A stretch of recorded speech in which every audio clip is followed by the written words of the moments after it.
All right, I want to show you how to properly embed a YouTube video.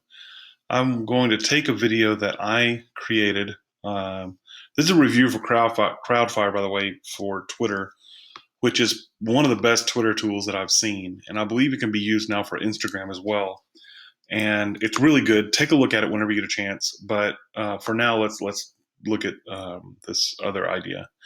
So I'm finishing up a blog post on how even if your website passes the mobile friendly test that Google has, I don't know if you can see my air quotes, mobile friendly test, even if you pass it, you could still fail. And here's why.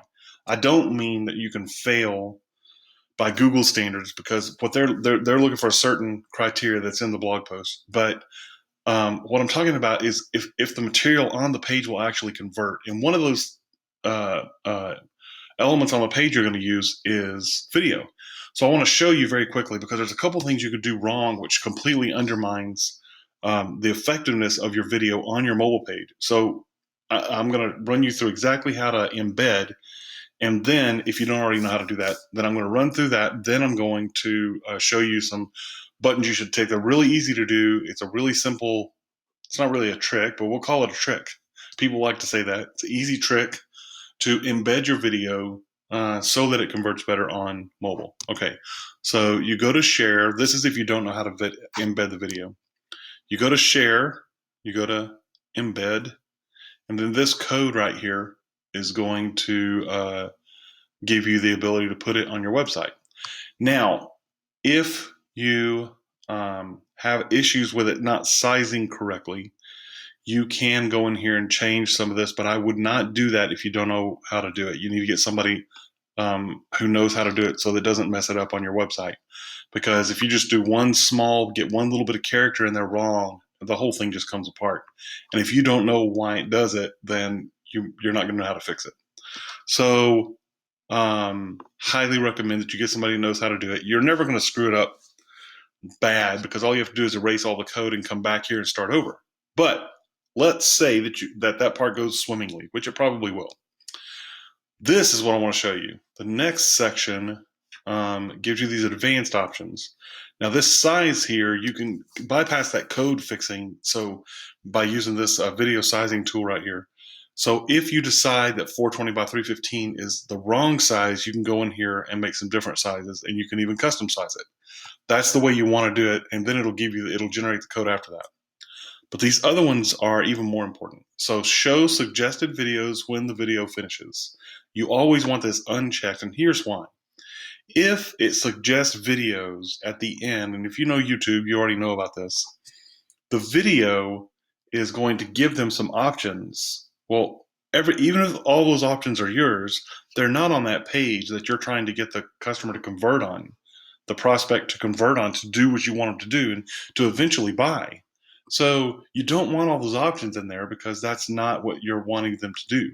Let's say I'm selling refills for Sonicare brushes. A customer asked about this the other day, so I thought I'd use this as an example. So I'm going to take them to a page. Over half of all search is done on mobile now, so you know that you have to be mobile friendly. Get a nice mobile page, and I've got a video about these great Sonicare refills. Wonderful. Finish watching the video.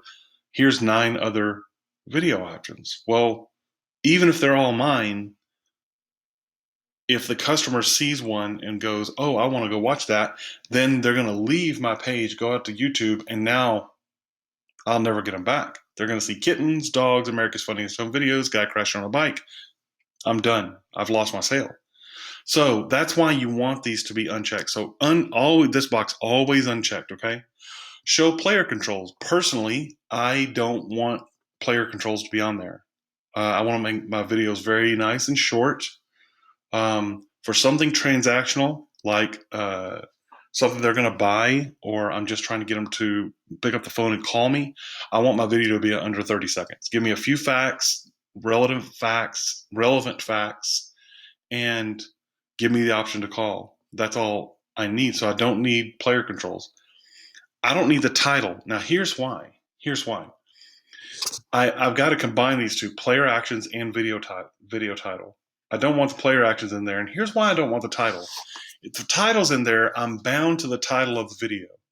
Now, for keyword reasons, I may want, you can see right here, I've got this website as a marketing tool video right here. Well, I want website and marketing in there.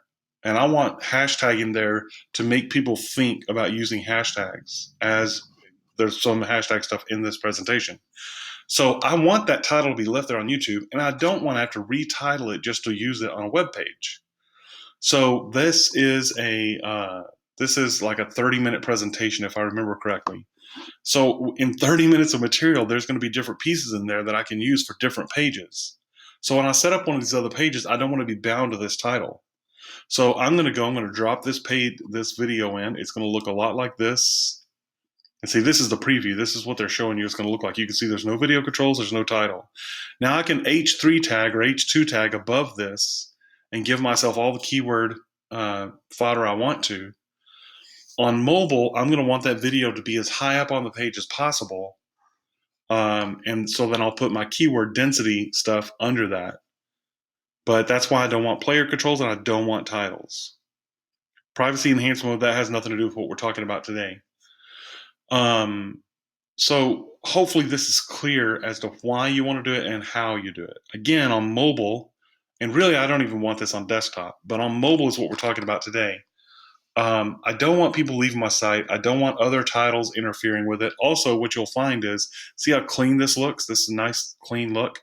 If the title's on there, you're going to have title up here, and you're going to have player actions and controls down here. So it's really muddies it up a little bit. So I hope this helps. The whole point and the goal here is that you want to be relevant in everything you do.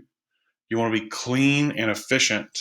When someone goes to a page on your website, it needs to be a clean, efficient process of me, the visitor, getting to the relevant information as quickly as possible and then being able to execute on that. And that means you give the customer the right options. You don't want the wrong options, which is why you don't want the multiple suggested videos. I hope this helps. If you have any other questions, you can always contact me.